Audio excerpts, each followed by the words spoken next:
பயிற்சி பெற இருக்கும் நமது கைவினைஞர்கள் அவர்கள் அனைவரையும் வருக வருகை என்று வரவேற்கின்றோம். தேவையான அந்த மேம்பாட்டு திட்டங்களை அளிக்க வந்துள்ள மதிப்புக்குரிய ஐயா அவர்களுக்கும் அம்மா அவர்களையும் மிக சிறப்பாக நடத்தி கொடுக்குமாறு உங்களின் சார்பாகவும் எங்களுடைய நிர்வாகத்தின் சார்பாகவும் மீண்டும் ஒரு முறை வரவேற்று அமர்கின்றேன். இவ்விழாவை மிக சிறப்பாக நடத்தி கொடுக்குமாறு மனவள ஆய்வாளர் தத்துவ நிபுணர் அவர்களுக்கும் ஐயா அவர்களுக்கும் அம்மா அவர்களுக்கும் இக்காட்டு அவர்களுக்கும் மரியாதை செலுத்துமாறு இந்த கதராடை அணிவிக்குமாறு நமது தலைவர் அவர்களை பணிவன்புடன் கேட்டுக்கொள்கிறேன்.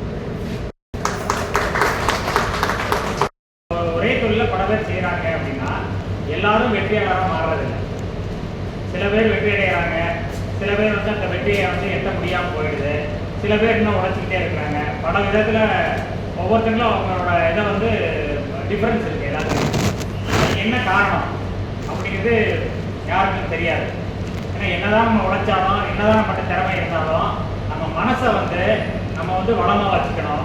நம்ம எந்த மாதிரி ஒரு லட்சியத்தோடு இருக்கணும், நம்ம மனசை வந்து எப்படி மேம்பாடு பண்ணணும், நம்ம சுய முன்னேற்றத்துக்கு நம்ம எப்படி வந்து நம்மளை தயார்படுத்திக்கணும் அப்படிங்கிறதெல்லாம் ஒரு ஒரு நிபுணர் வந்து நமக்கு சொல்லிக் கொடுத்தாதான் நம்ம வந்து கொஞ்சமாக நமக்கு வந்து தெரிஞ்சுக்குவோம். அதன் ஒரு பகுதியாக இன்னைக்கு வந்து ஒரு நாள் கருத்து பயிற்சி பண்ணுறது நம்ம இன்னைக்கு ஏற்பாடு பண்ணியிருக்கிறோம். அதுக்காக நம்மகிட்ட வந்து நம்மளுடைய நீண்ட நாள் நண்பர் அவர் Thiru MSK Mozhidhar sir, MSK foundation and clinic சொல்லி கோயம்புத்தூர் வச்சுருக்கிறாங்க. அவங்க வந்துட்டு நம்மளோட சமுதாய முன்னேற்றத்துக்காக இந்த இதில் ஒரு நாள் பயிற்சிங்கிறது அவரோட சின்ன விஷயம். நிறைய ரிசர்ச் பண்ணிட்டு இருக்கிறாங்க, நிறைய வந்து உழைப்பு கொடுத்து நம்ம சமுதாயத்துக்காக நிறைய விஷயங்கள் அவங்க சாரும் பிரியா மேடமும் பண்ணிட்டு இருக்காங்க. அது நீங்கள் இன்னைக்கு ஒரு நாள் பயிற்சியிலே தெரிஞ்சுக்கிறீங்க. ஸோ அவர் வந்து இப்போ சார் வந்து ஆட்டிடியூட் பில்டிங்கிற தலைப்பில் power of positive thinking and developing a growth mindset. நம்ம ஒரு பாசிட்டிவ் திங்கிங்கை வந்து எப்போ நம்ம வளர்த்துக்கிட்டா அதோட பவர் எப்படி இருக்கும், அப்புறம் வந்துட்டு நம்மளோட க்ரோத்துக்கு நம்ம மைண்ட் செட்டு எப்படி வச்சுக்கணும் அப்படிங்கிற பற்றின செஷனோட நம்ம இந்த பயிற்சி வந்து இப்போ ஆரம்பிக்குது. அதற்காக திரு எம்எஸ்கே மொழிதர் சார் அவர்களை வருக என வரவேற்கிறேன். Thank you sir. Very good morning. Respected welcome address வழங்கிய மதிப்புக்குரிய அண்ணாதுரை செக்ரட்டரி சார் அவர்களே, அதேபோல் சுந்தரராஜன் சார் சேர்மன் அவர்களே, விஜயகுமார் சார் ஏடிஐசி அவர்களே, இந்த சமுதாயத்துக்கு ஏதாவது செய்ய வேண்டும் என்று நல்ல நிகழ்ச்சிகளை ஏற்பாடு செய்து கொண்டிருக்கும் எங்களுடைய சிவா சார் என்று சொல்லக்கூடிய சிவகுமார் சார் இட்காட்டுடைய சீனியர் ப்ராஜெக்ட் ஆஃபீஸர் அவர்களே, அதே மாதிரி எங்களுடைய நிறுவனத்தில் வந்து பெண்களுக்காக நிறைய சேவைகள் செய்திருக்கும் பிரியா மேடம் அவர்களே, அனைத்து உங்கள் வாழ்க்கை தரமல்ல உங்களுடைய குடும்ப தரத்தையும் உயர்த்த வேண்டும், நம்முடைய சமூகத்துக்காக ஒரு பங்கீடு செய்ய வேண்டும் என ஆர்வத்தோடு வந்திருக்கிற அருமை நண்பர்களே, உங்களை சந்திப்பதில் நாங்கள் மகிழ்ச்சி அடைகிறோம். இன்றைக்கி ஒரு நாளைக்கு நீங்கள் ஸ்டூடெண்ட்டாக இருக்க போகிறீங்க. Okay student? Okay student? Okay, இந்த வார்த்தை கேட்குறதுக்கு நல்லா இருக்கா?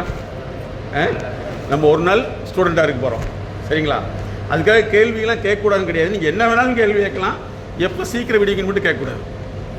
Okay, good. சரி, உண்மையிலே வந்து உங்களையெல்லாம் பார்க்கறதுல ரொம்ப சந்தோஷப்படுறோம்.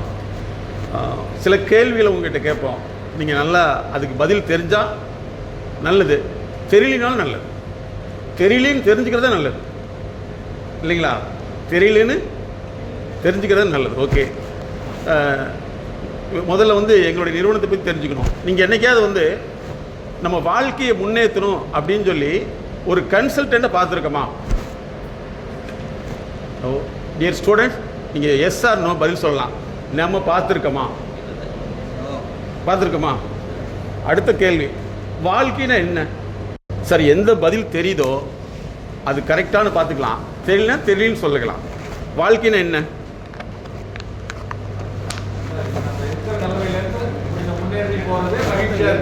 வெரி குட், நீங்கள் பதில் சொல்லுங்கள், தப்பே கிடையாது. ஓகே, வேறு ஏதாவது பதில் இருக்கா? ஏன்னா நீங்கள் பேசணும், இது வந்து ஒன் வே மாதிரி இருக்கக்கூடாது, நீங்கள் என்ன வேணாலும் பேசலாம்.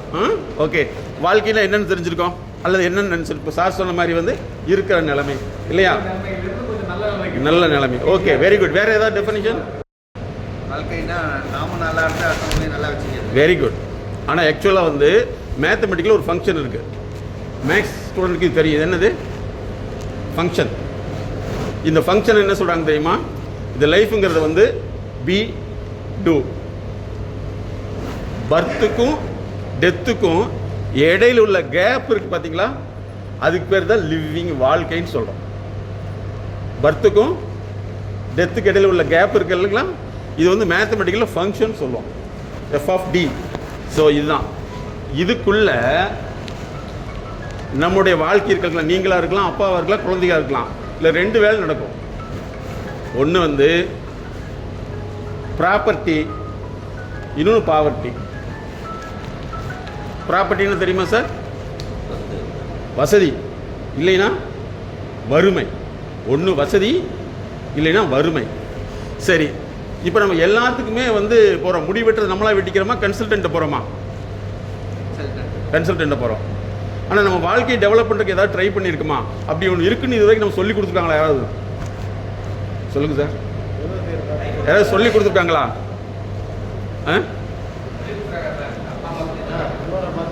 அதாவது நம்ம வாழ்கிறத பார்த்து என்னன்னு தெரிஞ்சுக்கிறோம், அவங்க எப்படி வாழ்ந்துருக்கான்னு ப்ராப்பர்ட்டி லெவலில் பார்த்துருக்கோம். அதுக்குன்னு ஒரு மெத்தடாலஜி இருக்குது, இதுவரை கேள்விப்பட்டிருக்கோமா? இல்லவே இல்லை. சரி, அடுத்த ஒரு கேள்வி கேட்குறேன். இந்த ரத்தத்தை டெஸ்ட் பண்ணுற பிளட் லேப் இருக்குல்ல, கேள்விப்பட்டிருக்கீங்களா? அது உங்கள் எந்த வயசில் தெரியும்? ஒரு 6வது படிக்கிறப்ப, 7வது படிக்கிறப்ப, இந்த மாதிரி ஏதாவது சொல்லுங்களேன். 10வது படிக்கிறப்ப தெரியும் ரத்தத்தை டெஸ்ட் பண்ணுறதுக்கு, இல்லைங்களா? சரி, நம்ம மனசை டெஸ்ட் பண்ணுறதுக்கு லேபுன்னு ஒன்று இருக்குன்னு தெரியுமா? தெரியாதா? தெரியவே தெரியும். எனக்கும் தெரியாது. எங்கள் வாத்தியார் அப்படி சொல்லிக் கொடுக்கல. இது எப்போ தெரியுமா கண்டுபிடிச்சது? 1879. புரியுதுங்களா? ரத்தத்தை டெஸ்ட் பண்ணுறதுக்கு எவ்வளோ டெஸ்ட் இருக்குன்னு உங்களுக்கு தெரியும். அதை விட வாழ்க்கை டெஸ்ட் பண்ணுறதுக்கு 48,000 டெஸ்ட் இருக்குது. கேள்விப்பட்டிருக்கீங்களா சார்? 48,000 டெஸ்ட். சரிங்களா? சரி, இப்போ வாழ்க்கையில் வந்து பர்த் டு டெப்த், இதுக்குள்ளே வந்து ஒரு மனுஷனுடைய லைஃப் வந்து ப்ராப்பர்ட்டி இல்லைன்னா பாவர்ட்டி. இதே மாதிரி தனி மனிதனுக்கு அப்படி தான். நிறுவனம் இருக்குன்னு வச்சுக்கோங்க. நீங்கள் நிறுவனமாக இருக்கீங்களா, அந்த நிறுவன வாழ்க்கையில் இருக்குது. எப்போ அவங்க ஸ்டார்ட் பண்ணீங்களோ அந்த அந்த ஏஜ் பை ஏஜ் வந்து அது மேலே போகணும். மேலே போகலிட்டு என்ன ஆகிடும்? ஆட்டோமேட்டிக்காக கீழே போகும். அப்போ தனி மனிதனுக்கு வாழ்க்கை இருக்குது, நிறுவனத்துக்கும் வாழ்க்கை இருக்குது. தனி மனிதனுடைய வாழ்க்கையும் நிறுவனத்தை வாழ்க்கையும் நமக்கு ஒரு கன்சல்டண்ட்டை பார்க்கணுங்கிற விஷயம் இது வரைக்கும் சொல்லி கொடுத்துருக்காங்கன்னா சொல்லி கொடுத்ததே இல்லை. இந்த ரோபோன்னு கேள்விப்பட்டிருக்கீங்கல்ல, ரோபோ, அது எப்போ வந்தது தெரியுமா உங்களுக்கு? சார் சொல்லுங்கள். எலக்ட்ரிக் கார்னு ஒன்று கேள்விப்பட்டிருக்கீங்க, எப்போ வந்தது தெரியுங்களா உங்களுக்கு? ஏன்னா நமக்கு கொடுக்குற தகவல் எல்லாமே வந்து ஆர்டினரி இன்ஃபர்மேஷன். அப்போ வந்து எலக்ட்ரிக் காருங்கிறது 1921 வந்துருச்சு. ரோபோ வந்து 1960 வந்துருச்சு. வெளியில் வர்றது லேட். இதே மாதிரி தான் இந்த லைஃப்பில் வந்து ஒன்று பாவர்ட்டி, இன்னும் ப்ராப்பர்ட்டி. சரி, நம்ம லைஃப்பை டெவலப் பண்ணுறதுக்கு என்ன செய்யணும் தெரியாது. இதில் லைஃப்பில் வந்து மேலே போகலை, கீழே போகலை அப்படின்னா நம்ம நிற்போம். ஒரு மனிதனுடைய லைஃப்பை வந்து இப்போ உங்கள் வாழ்க்கை நீங்கள் அளந்து பார்த்துருக்கீங்களா? ஏன்னா நான் ஏற்கனவே சொல்லிவிட்டு நீங்கள் ஒரு நாள் ஸ்டூடெண்ட், ஏதாவது நம்ம லைஃப் அளந்து பார்த்துருக்குமா? தெரியவே தெரியாது. ஏன் அப்படின்னா நாங்கள் பல்கலைக்கழகத்தில் ஆராய்ச்சி மாணவராக இருக்கப்போ வந்து பற்றி நிறைய கேள்விகள் கேட்டோம். அங்கேயே அவங்களுக்கு வந்து ஒரு பெரிய ப்ராப்ளமாக வந்தது. சரி, ஓகே, இப்போ என்ன உங்கள் லைஃப் எப்படி அளக்கிறது? இது லைஃப்னு சொல்லி எப்படி அளக்கிறதா? 4 வகையில் அளக்கலாம். நோட்டு வச்சுருந்தா எழுதிக்கிங்க. உங்கள் லைஃப்பை வந்து 4 வகையில் அளக்கலாம். ஃபஸ்ட்டு வந்து இப்போ நீங்கள்லாம் வந்து படிச்சிங்களா? ஸ்கூலுக்குன்னு போயிருக்குமா இல்லைங்களா? படிப்புங்கிறது எக்ஸ்ட்ராவெலாம் வேண்டியது. சரி, ஏதாவது ஸ்கூலுக்குன்னு போயிருக்குமா? சரி, யாராவது ஒருத்தர் வந்து உங்களுக்கு ஏன் மார்க்கு அதிகமாக எடுக்கலன்னா என்ன பதில் சொல்லியிருப்பீங்க? Very good. கொஸ்டின் பேப்பர் கஷ்டமாக இருக்குது. இப்போ பிஸ்னஸ் ஏன் சரியில்லை? சொல்லுங்க சார். சொல்றாரு மார்க்கெட்டு கஷ்டமா இருக்குது. அங்க வந்து மார்க் எடுக்கிறது கஷ்டம், இங்கே மார்க்கெட்டு கஷ்டம். அப்படித்தானே? Okay, very good. ஏன் மார்க் எடுக்கலைன்னா கொஸ்டின் பேப்பர் டஃப். ஏன் பிஸ்னஸ் வரல? Market tough. ஓகே, சரி. அடுத்தது வந்து ஏன் மார்க் இன்னொரு ஏதாவது கேள்வி சொல்லுங்களேன், பதில் சொல்லுங்களேன். என்ன சொல்லுவோம்? சார் சொல்லிட்டாரு கொஸ்டின் பேப்பர் டஃப். டாக்டர் சொல்லிட்டாரு பாடி டஃப்புங்க, ஆப்ரேஷன் பண்ணது சரியில்லைங்கன்னு சொல்ல முடியும். ஒத்துக்குமா? இப்போ பாருங்க, இப்போ நாங்கள் உங்களுக்கு டிஸ்கஸ் பண்ணுறப்ப உங்கள் சிந்தனை நிறைய வெளியில் போயிட்டே இருக்குன்னு வச்சுங்களேன். நீங்கள் முடிவு பண்ணிக்கணும், இதே மாதிரி தான் நம்ம குழந்தைகளுக்கும் இருக்கும். நம்ம டிஎன்ஏ எப்படியே தான் அதே டிஎன்ஏ தான் அங்கே வேலை செய்யும். ஓகே, இப்போ சொன்ன மாதிரி மார்க்கு டஃப்னு சொல்கிறீங்க. ஓகே, அடுத்த கேள்வி, இப்போ இதே வந்து உங்களுக்கு மனசில் பாடமாகலன்னு சொல்லுவீங்களா, மூளை பாடம் சொல்லுவீங்களா? மனசு கஷ்டம் சொல்லுவீங்களா, மூளை கஷ்டம் சொல்லுவீங்களா? மனப்பாடமாகலையா, மூளை பாடமாகலையா? சரி, மனசு கஷ்டம். மூளை கஷ்டம் சொல்றது இல்லை இல்லையா? மன கஷ்டம் சொல்றாங்க. ஓகே, இப்போ வந்து மனசு சரியா வேலை செய்யல, கண்ணு சரியா வேலை செய்யல, ஆஸ்பத்திரிக்கு போறோமா போகலையா? போறோமா இல்லையா? கைகால் வேலை செய்யல, போறோமா இல்லையா? ஆனா மனசு வேலை செய்யல, எங்கேயாவது போகணும்னு தோணி இருக்குதா? உங்களுக்கும் சொல்லிக் கொடுக்கல, எனக்கும் சொல்லிக் கொடுக்கல. கரெக்டா சொல்லிக் கொடுத்துக்கணுமா? இல்லவே இல்லை. ஃபர்ஸ்ட் வந்து உங்க லைஃப்ல வந்து எஜுகேஷனில் டெவலப் ஆகலை அப்படின்னு சொன்னால் நம்மளுடைய மைண்ட் சிஸ்டம் வேலை செய்யலை. என்ன சிஸ்டம் வேலை செய்யலை? மைண்ட். அதனால தான் மனப்பாடம் சொல்கிறோம். ஃபஸ்ட்டு உங்கள் லைஃப் வளர்க்குறது எஜுகேஷனல். அதில் டெவலப் ஆகலைன்னா நம்ம சிஸ்டம் வேலை செய்யலை. ஏன்னா இது தெரிஞ்சுக்கிட்டே தான் அடுத்த விஷயத்துக்கு போக முடியும். செகண்ட் வந்து உங்களுடைய லைஃப் வளர்க்குறது வந்து ஃபஸ்ட்டு எஜுகேஷனல், செகண்ட் வந்து எக்கனாமி. பொருளாதாரத்தில் டெவலப் பண்ண முடியல. நம்ம என்னைக்காவது பொருளாதாரத்தை டெவலப் பண்ணுறதுக்கு யாராவது கன்சல்டன்ட் வச்சுக்கணும்னு தோணியிருக்குதான்? இல்லவே இல்லை. ஒரு தொழில் செய்கிறத செய்கிறோம். ஏன்னா இப்போ இந்த ஊரில் எடுத்து பார்த்துங்க, ஒரு 4 தரமுடைய பிஸ்னஸ் இருக்கா? யாராவது இருக்காங்களா? நாங்கள் ஒரு கம்பெனிக்கு பண்ணுறோம்.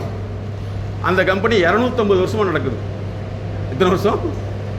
250 வருஷம். இன்னொரு ஆடிட்டிங் கம்பெனிக்கு நாங்கள் பண்ணி கொடுத்துருக்கோம், அது 125 வருஷம்.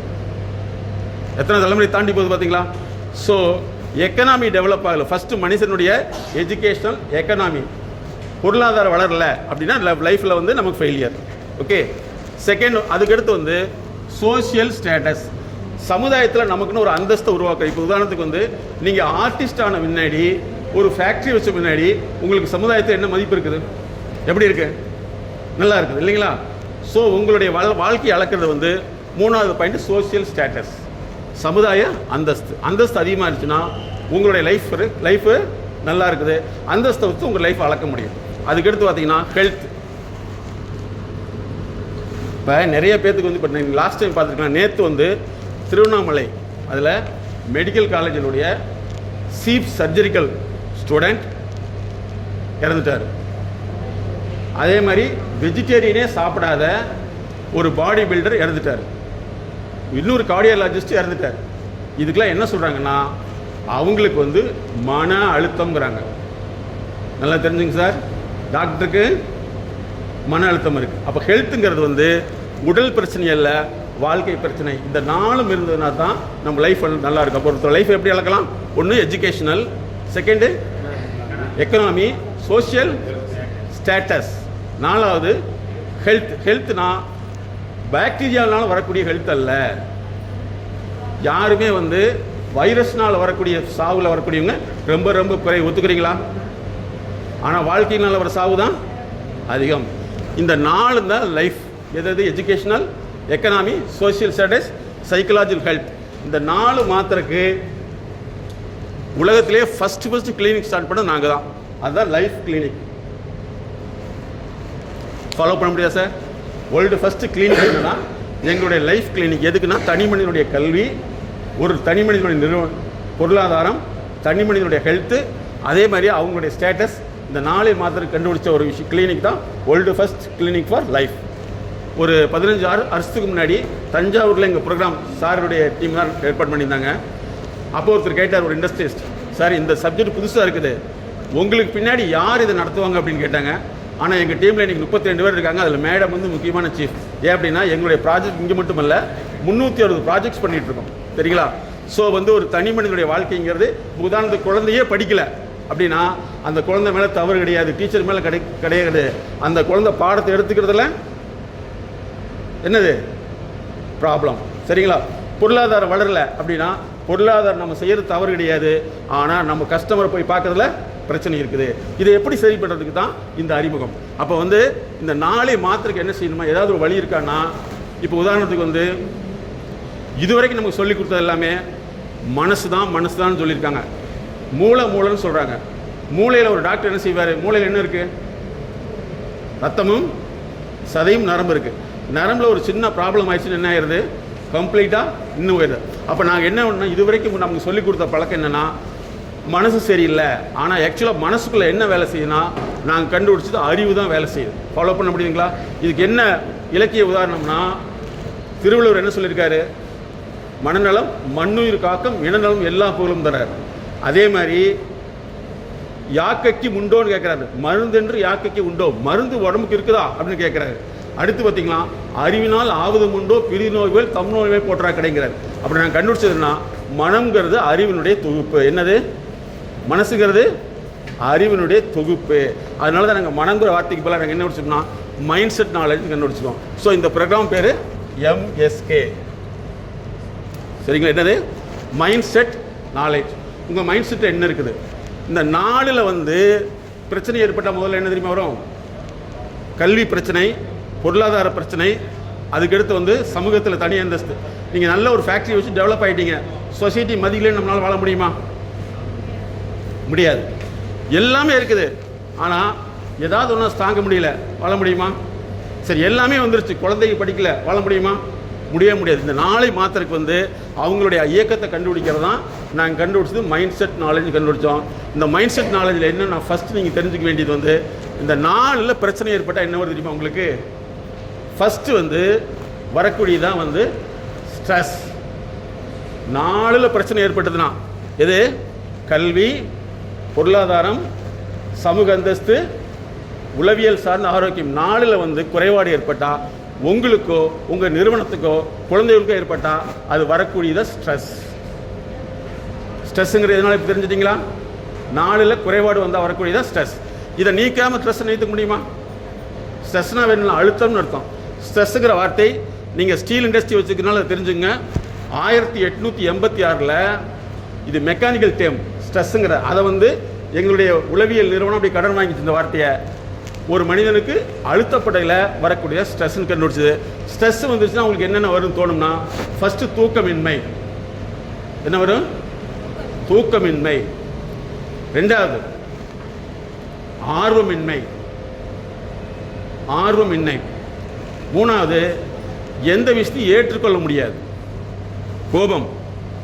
நாலாவது என்னன்னா, செய்வோம் கரெக்டாக தப்பாக செய்வோம். சரிங்களா? இந்த ஸ்ட்ரெஸ்ஸினுடைய அறிகுறி. இந்த ஸ்ட்ரெஸ் வந்துருச்சுன்னு அப்படியே விட்டுட்டோம்னா அது வந்து டிஸார்டர்னு மாறிடும். என்ன மாதிரியும்? டிஸார்டர் மாறிட்டா காலையில் எந்திரிக்கிறது லேட்டாக இருக்கும், அவசரத்தில் போவோம். இது அப்படியே மாறி இருக்குது. அதாவது ஆர்டர்னால் ஒன்றா இருக்கிறது, டிஸார்டர்னால் மாற்றி இருக்கிறது, இது ஆயிடும். இதிலேருந்து விதியை விட்டுட்டோம்னா அதுக்கப்புறம் தான் டிசீஸ். ஃபஸ்ட்டு நல்லா தெரிஞ்சுங்க, இந்த நாளில் குறைபாடு ஏற்பட்டால் ஸ்ட்ரெஸ்ஸு, அதில் வந்து எல்லாமே மாறி நடக்கும். அதை விட்டோம்னா டிசீஸ் வந்துச்சுன்னா டிசீஸுக்கு மட்டும்தான் ட்ரீட்மெண்ட் பண்ணுவோம், இதெல்லாம் மறந்துடுவோம். ஸோ இதை மாத்திரக்கு தான் நாங்கள் கண்டுபிடிச்சது MSங்கிறது மைண்ட் செட் நாலேஜ். இப்போ கிளியராக ஸ்டூடெண்ட் ஃபாலோ பண்ண முடியுதுங்களா? இது வந்து இங்கே பாருங்கள், யார் ஸ்ட்ரெஸ்ஸுனாலும் உங்களுக்கு வைரஸ்னால் வரவே இல்லை. வைரஸ்னால் வந்திருக்குதா? வரவே இல்லை. வாழ்க்கையினால் வந்து. அப்போ வாழ்க்கையை நாங்கள் வந்து என்ன செய்யறோம், நீங்கள் கேட்குற கேள்விக்கு நாங்கள் பதில் சொல்கிறதில்ல, வாழ்க்கையில் என்ன இருக்குதுன்னு பார்த்து தான் நாங்கள் கண்டுபிடிக்கிறோம். ஓகேவா? ஃபாலோ பண்ண முடியுதுங்களா? இதுதான் MSKங்கிறது. ஓகே, நீங்கள் இந்த ப்ரோக்ராம் ஃபுல்லாகவே வந்து ஸ்டூடெண்ட்டாக தான் இருக்கு போகிறீங்க. Okay student? ஓகே. இப்போ எழுதுங்க. என்னென்னா, என்னுடைய குழந்தைகளை எப்போவுமே நான் முன்னாடி போன்னு சொல்லவே மாட்டேன். ஏன்னா fill in the blanks, நம்மளே போகலை. அப்படி எழுத வேண்டாம், புரிஞ்சுங்க. இனிமேல் வந்து எங்கேயுமே முன்னாடி போகணும்னு சொல்ல முடியல அல்லது போக முடியலன்னா ஏதோ ஒரு தடை இருக்குது. இப்போ நீங்கள் எழுதுங்க, முன்னாடி வர சொன்னால் வர முடியாததுக்கு ஒரு 5லேருந்து 10 காரணம் கண்டுபிடிக்க பார்க்கலாம். ஒரு 5 நிமிஷம் தான் கடகன்னு எழுதிடணும். நீங்கள் ஏன் வந்தீங்க இருக்கு 5 காரணம் எழுதுங்க பார்க்கலாம். எழுதுங்க. குயிக் சீக்கிரம். ஆல் ஸ்டூடெண்ட் குயிக்கா. இப்போ பக்கத்தில் மட்டும் பார்த்து எழுதக்கூடாது. ஏன்னா இங்கே பாருங்க, இந்த ப்ரோக்ராம் சார் ஏன் இப்போ கூப்பிட்டு 2 பேர் வான்னு சொல்கிறப்ப அதில் 2 பேர் பல பேரை வந்து தள்ளி விட்டு தான் வந்திருக்காங்க. சுயமாக வரவே முடியல. வர முடியாததுக்கான ஒரு மினிமம் 5 காரணங்கள் வந்து 10 காரணம் வரைக்கும் எழுதலாம். ஏன் வர முடியலன்னு எழுதுங்க. ஏன்னா இந்த ப்ரோக்ராம் வந்து இங்கே பாருங்க, உங்களை மாற்றுறது இல்லை, உங்கள் DNA மாற்றுறது. நீங்கள் எழுதுகிறப்ப வந்து எழுதுறதுக்கு வருதான்னு மட்டும் பாருங்கள். நிறைய பேருக்கு எழுதுறதுக்கே வராது. ஓகே, கரெக்டுங்களா? எழுதுறதுக்கே வர மாட்டேங்குது. ஆனால் என்னமோ உள்ள ஒன்று இருக்குது ஆனால் வர மாட்டேங்குது. இதே பிரச்சனை நம்ம டிஎன்ஏவுக்கு இருக்கு. நம்ம டிஎன்ஏ யாரு? புரிஞ்சுக்குங்க, நம்ம டிஎன்ஏ யாரு? அதனால குழந்தைகளை வந்து இனிமேல் எப்படி பார்க்கணும்னா, இந்த எம்எஸ்கேங்கிற கண்ணு வழியே தான் பார்க்கணும். அவனுக்கு ஏதோ ஒரு பிரச்சனை இருக்குதுன்னு நீங்கள் பார்க்கணும். நோயின் பிரச்சனை கிடையாது, தடை. அதுக்கு பேர் என்னது? தடை. இதே மாதிரி தான் பிஸ்னஸில் இருக்கு. சரிங்களா? இன்னொரு முக்கியமான செய்தி, இந்தியா வந்து இப்போ தான் ஒரு 6 மாதத்துக்கு முன்னாடி முடிவு எடுத்திருக்குது. ஃப்ளைட் ஆக்சிடென்ட் இருக்குல்லவா, ஃப்ளைட் ஆக்சிடென்ட் வந்து 72% ஆக்சிடென்ட் வந்து நடக்கிற காரணம் என்னென்னா, பைலட் கீழே ஒர்க் பண்ண கிரவுண்ட் ஸ்டாப் எரன்னு கண்டுபிடிச்சிருக்காங்க. ஆனால் உலகத்திலேயே பைலட்டை வந்து ஏதாவது ஏர்கிராஃப்ட் ஆக்சிடென்ட் இல்லாமல் எப்படி பண்ணுறதுங்கிறதுக்கு புக்கில் இருந்து உலகத்தில் 2 பேர் தான். ஒன்று நாங்கள், இன்னொருத்தர். அதில் வந்து அமெரிக்காவில் 37 வருஷம் எக்ஸ்பீரியன்ஸ் பைலட் வந்து எங்கள் புக்கை பார்த்துட்டு ஒரு ரெவ்யூ எழுதியிருக்காரு. 37 வருஷம் எக்ஸ்பீரியன்ஸில் இவ்வளோ ஒரு கண்டென்ட் கிடைச்சதே இல்லைன்னு சொல்லிட்டு. ஸோ முதலாக இந்தியாவில் சார்பாக வந்து புக் எழுதுறது நாங்கள் மட்டும்தான். சரிங்களா? ரொம்ப நன்றி. அதே மாதிரி அமெரிக்கா வந்து லைப்ரரி எங்களுடைய 16 புத்தகத்தில் வந்து 4 புத்தகங்கள் வாங்கியிருக்குது. நாங்கள் வந்து ஒரே ஒரு விஷயத்தை ஒன்றும் ஆராய்ச்சி கொடுறதில்ல. அது என்னென்னா கடல் வாழ்வு. மற்றபடி வந்து டிரைவிங் இன்டெலிஜென்சின்னு சொல்லி ரோடு சேஃப்டிக்கும் புக் எழுதியிருக்கோம். செகண்டரியாக வந்து பைலட்டுக்கு எழுதியிருக்கோம். பைலட்டில் எழுதுனவங்க உலகத்தில் 2 பேர் தான். அதில் ஒன்று நாங்கள். ஓகேவா? இப்போ நான் உங்ககிட்ட கேட்குறேன், உங்களை வர சொல்கிறப்ப வர முடியல. அடுத்த ஒரு முக்கியமான விஷயம், எழுத சொல்கிறப்ப எழுத்து வருதா? சரி, இதுக்கு பேர் டைகிராஃபியா. பல பேருக்கு நீங்கள் என்னென்னா இந்த பார்த்துட்டு நான் சொன்ன எழுதவே மாட்டேங்கிறேன் அப்படின்னு சொல்லக்கூடாது. ஏன்னா அவங்களுக்கு எழுத்து கோஆர்டினேட் ஆகாது, எழுத்து வராது. இன்னொன்று வந்து, சார் எனக்கு தெரியுது, பேசணும்னு தெரியுது, பேச முடியல, இது டைஃப்ரேசியான்னு சொல்லுவோம். என்னது? டைஃப்ரேசியா. இதே மாதிரி தான் ஸ்டூடெண்ட்டுக்கு வந்து கேள்வி தெரியும் ஆனால் எழுத தெரியாது. Okay student? ஸோ இந்த மாதிரி வந்து ஒரு மனிதனுடைய ஒவ்வொரு இயக்கங்களையும் வந்து என்ன ப்ராப்ளம் கண்டுபிடிச்சு அந்த மாதிரி 320 கிளினிக்கல் ப்ராஜெக்டை எங்களுடைய நிறுவனம் தான் பண்ணிட்டு இருக்குங்கிறது உங்களுக்கு விளம்பரம் இல்லை, விழிப்புணர்வு. ஒரு பையன் எழுதலைங்கிறது எழுத சொல்ல மாட்டேன், எழுதுறதுக்கு உண்டான காரணங்களை கண்டுபிடித்தா நாங்கள் மாற்றுறோம். அதே மாதிரி தான் ஒவ்வொன்றும். அப்போ வந்து நீங்கள் எழுதிட்டீங்களா ஏன் வர முடியாதுன்னு சொல்லிட்டு ஒருத்தர் காரணம் சொல்ல போகிறீங்க. யாருக்கு போர்டில் நல்லா எழுத தெரியும்? போர்டில் நல்லா எழுத தெரியும் வேண்டாம், போர்டில் எழுதுறதுக்கு யாருக்கு தெரியும்? யாரோ ஒரு ஸ்டூடெண்ட் வாங்க ப்ளீஸ். வாங்க சார். கிரேட். உண்மையிலே நீங்கள் ஸ்டூடெண்ட்டாக மாறிட்டீங்க சார். அப்படி தான் ஸ்டூடெண்ட்டாக மட்டும்தான் இருக்கணும். எப்பவுமே நான் எனக்கு எல்லாம் தெரியும்னா நோயாளின்னு அர்த்தம். எல்லாம் தெரியும்னா நோயாளி. சரி, ஓகே, அழிச்சிடலாம் சார், அழிச்சிடலாம். இதை எடுத்து நோட் பண்ணிக்கங்க, இல்லை எழுதிக்கலாம். பிரிண்ட் பண்ணி இது ஃபோட்டோ எடுத்துக்கலாம். அவ்வளோதான். இப்போ நீங்கள் அடுத்த வருஷம் வந்து ஒரு ப்ரோக்ராம் நடக்கல, நீங்கள் வந்து இண்டஸ்ட்ரியல் ஓனர்ஸ் எல்லாமே வந்து ப்ராஃபிட் அதிகமாக இருக்கணும். நீங்கள் வந்து உங்களுடைய கிரியேட்டிவிட்டி அதிகப்படுத்தி இருக்கணும். கிரியேட்டிவிட்டின்னு தெரியுங்களா? புதுசாக. ஓகே, இப்போ லாஸ்ட்டுன்னு சொல்லலாமா ஃபஸ்ட்டுன்னு சொல்லலாமா சார்? இது நோட் பண்ணிங்க சார், இது நல்ல point sir. Education, economy, social status, health, psychological health, EES. சரி, அடுத்த ஒரு கேள்வி கேட்பீங்க. நீங்கள் எக்கனாமிக்கில் எதை டெவலப் பண்ணிக்கிட்டு கேட்டுக்கலாம். அதுக்கு 2 சொல்கிறேன். நீங்கள் இந்தியாவிலே மிகப்பெரிய கோல்டு ஜுவல்லரிக்கு நாங்கள் தான் பண்ணி கொடுத்துருக்கோம். கோயம்புத்தூர் ஒரு மாநாடு நடந்து தெரியுங்களா? செம்பொழி மாநாடு. அப்போ வந்து கவர்மெண்ட் என்ன பண்ணுச்சு, அங்கே இருக்கிற பிச்சைக்காரங்களாம் பிடிச்சி வெளிநாட்டுக்காரர் வர இடத்துல இவங்களாம் சுற்றிட்டு இருந்தா அவங்க மான மரியாதை போயிடுன்னு சொல்லி போட்டு எல்லாத்தையும் கூப்பிட்டுட்டு எல்லாம் ட்ரீட்மெண்ட் கொடுத்தாங்க. எல்லாம் ஃபெயிலியர். நான் அந்த ஃபோட்டோ கூட என்னுடைய வெப்சைட்டில் போய் பார்த்தீங்கன்னா இருக்கும். இந்த மாதிரி எல்லாத்தையும் கூப்பிட்டாங்க. ஒரு 120-130 பேர் மீட்டிங் வர சொன்னால் மீட்டிங்கில் எப்படி திரும்ப உட்காந்துருந்தாங்க சொல்லுங்களேன்? எப்படி உட்காந்துருப்பாங்க? யார் அது? எந்திரி அவரு. கிரேட், வாங்க முன்னாடி வாங்க. இங்கே வாங்க. சார் ஸ்டூடெண்ட் நீங்க வெரி குட். இவர் கிளாப் பண்ணுங்க. எப்படி உட்காருவீங்க காமிங்க. ஏன் நீ உட்காரு. அப்படிதான். இதே மாதிரி எப்படி இப்படி உட்காரல, நகையில இப்படி உட்காந்துருந்தாங்க. லைன் எப்படி இப்படி உட்காருங்க ப்ளீஸ். ஸோ அவங்கள வந்து எங்களுடைய கன்சல்டிங் அதுக்கப்புறம் வந்து யூனிவர்சிட்டி என்ன பண்ணுச்சு, இவங்களுக்கு பிரச்சனை வந்து உடம்புல இல்லை, அறிவில் பிரச்சனை அப்படின்னு சொல்லி அறிவு மாற்ற சிகிச்சை கொடுத்தோம். அதில் 5 பேர் இன்னைக்கு பிஸ்னஸ் மேனாக இருக்காங்க. அதில் ஒரே ஒரு ஆள் நானும் மேடமும் கோயம்புத்தூர் ஒரு பிரபலமான ஹோட்டல் இருக்குது. அந்த ஹோட்டலுக்கு முன்னாடி போகிறேன்.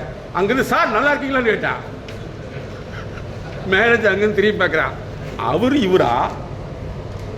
யாரு அவர்? இவரா இல்லை இவர் கூட அவர் வந்திருக்காரா அப்படின்னு சொல்லி. ஸோ இதெல்லாம் எங்களுடைய ஒரு ஸ்மால் அச்சீவ்மெண்ட். ஓகே ஸ்டூடெண்ட், சரி இப்போ நீங்கள் என்ன செய்றீங்கன்னா ஒருத்தர் வந்து நீங்கள் எழுதின பாயிண்ட் சொல்ல போகிறீங்க. எந்திரிங்க வாங்கலாம். எங்கன்னு சொல்கிறீங்க?